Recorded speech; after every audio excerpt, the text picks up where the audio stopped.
All right, welcome back to the channel. It's your boy Fanon, and in this video, we are going to talk about Terence Crawford's bit of a hissy fit he threw on Twitter, talking about Errol Spence Jr., obviously, and pound for pound lists, and why boxing fans will never get their way. Let's talk about that in this video.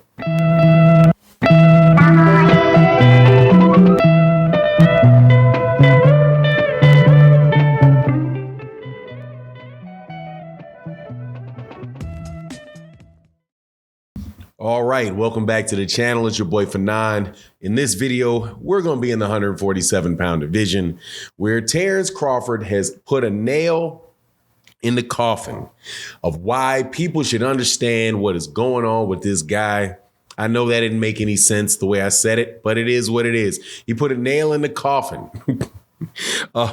And coffin is people's understanding of what happened and what this man got going on in his head, because he has said something on Twitter, several things on Twitter that just let you know, man, the guy is just difficult to deal with. And clearly somebody that is very stubborn and somebody that believes in, that thing that people used to do in childhood called nah, nah, nah, nah, nah. It's mine. You can't have it. Now, before I get into that, let me welcome you back to the channel. If you are new to the channel, please accept my invitation to hit that subscribe, hit the subscribe button, hit the icon where you can get all notifications. And if you're a longtime subscriber and supporter to the channel, thank you so much for your continued support. And thank you to the support in the super chats and the cash apps and in the super thanks, which more and more people have been doing. It's next to the like button, maybe 5 or 6 options over to the right of the like button. And it's a way to support channels like this, whose content you like. But let's get into this subject matter, because I know what's going on. I have my mind completely made up what's going on with Terence Crawford now. I don't necessarily believe that he's afraid of Errol Spence Jr. I think that he is a confident fighter, obviously a very, very good fighter. But I think the man is just flat out stubborn and is not willing to give anybody anything that he doesn't want to give them. And I think he relishes in the fact that if you want him to do something, it appears to me that he gets a great amount of joy out of not doing what people say, because he's in control. Kind of like, again, like I said in the intro to the video, nah, nah, nah, nah, nah, nah, nah, nah, nah, because he just did a big nah, nah, nah, nah, nah on Twitter. And it's like, man, come on, man. So what am I talking about?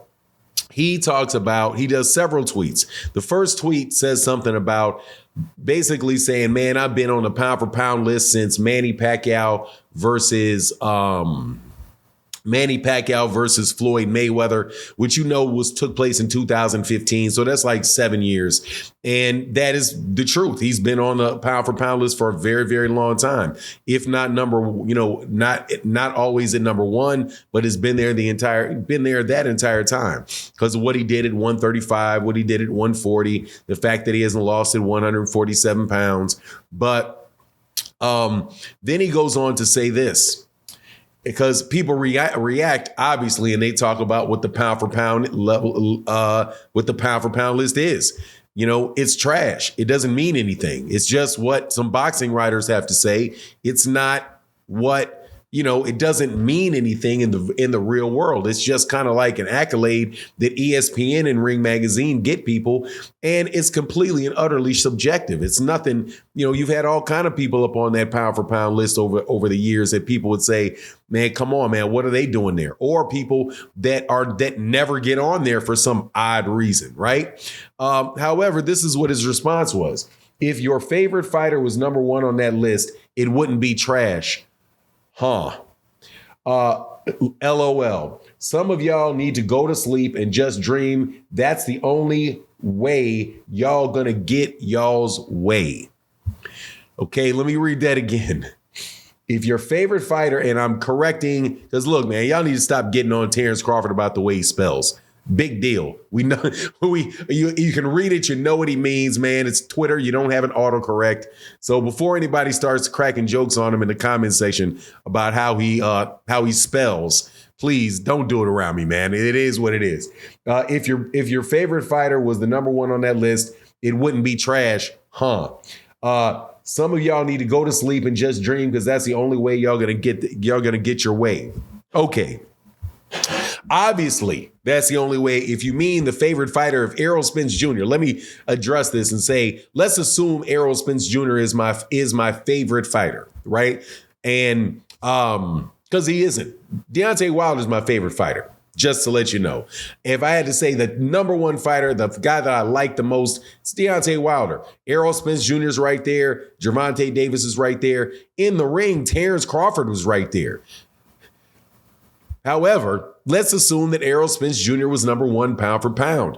It still wouldn't make a difference. The list would still be trash. It's still just somebody's opinion. If I put out a pound for pound list and I put Errol Spence Jr. number one, that list is only as good as my credibility is with the people that are reading my list. That's it. And since the list that he's number one on I think he's number one on right now is ESPN and Ring magazine. Well, there you go. Not a whole lot of credibility with me, because I can guarantee you I always know the mix of the pound for pound list over there on ESPN and Ring magazine, who's going to be on there and who's going to be off, right? You got a guy like Jermell Charlo who ain't hardly touched the thing. You know what I mean? Ain't hardly touched the thing. But they got Devin Haney on there. They don't have Jermell Charlo on there. I'm not saying Devin Haney doesn't belong on there. I'm just saying if Devin Haney belongs on there, so does Jermell Charlo. Jermell Charlo has won more championship fights and fought better fighters. You know, Gervonta Davis is not on there, but Lomachenko stayed on there forever. Yes, it's just not to have Gervonta Davis on there and not to have Jermell Charlo, not to have either on there. It just goes away. But getting back onto the subject, of course, nobody's going to get their way because you won't fight Errol Spence. And you see, like, the whole thing is you might as well go just dream, because that's the only way you're going to get your way. Right. Nobody's going to get their way because you won't fight Errol Spence, and we won't be able to see whether or not you're better than Errol Spence or not. Because if you fight Errol Spence and Errol Spence Jr. beats you, Errol Spence Jr. is going to be number one on that pound for pound list. Without a doubt, there's not anybody, very few people that are going to find a way to remove Errol Spence Jr., at least until he has his next fight after that. And they can say, oh, he went more than 5 rounds against this guy, so let's demote him for the preconceived notions that they already had. And, well, that's redundant. They're preconceived notions. It's just ridiculous, man. And dude is just so obstinate, man, that's why I'm saying, people always say, do you think I say he ducked, because to me, it's a fact. The man ducked, he turned the fight down. But people will say, okay, well, he didn't duck. Why do you think he's afraid of him? I didn't say the man was afraid of him. However, I will say this. He is somebody that just wants to get it. It seems like he's somebody that wants to get his way, but not just wants to get his way. He doesn't want you to get your way, which is a slight difference between the two. But still, it's somebody that has a ball and people are playing with it, and he just walks out into the middle of the field, grabs the ball and goes home. Like, nah, I'm not playing, so you can't play. Like, that's the tone of this man's tweets, man. But anyway, I'm sure you guys most people are going to understand what I'm saying. Some of y'all just going to say, oh, y'all just hating, you just hating. No, man, none of this would have taken place if the man would have just fought Errol Spence Jr. Take reasonable money to fight Errol Spence Jr., have your rematch. We'd be seeing great fights, and we wouldn't have to be doing all of this stuff while we wait for some other big fight to generate interest in people where Bud can get off the hook by people just moving on. But anyway, it is what it is. You let me know what you think in the comment section. And with that, I'm out. Peace.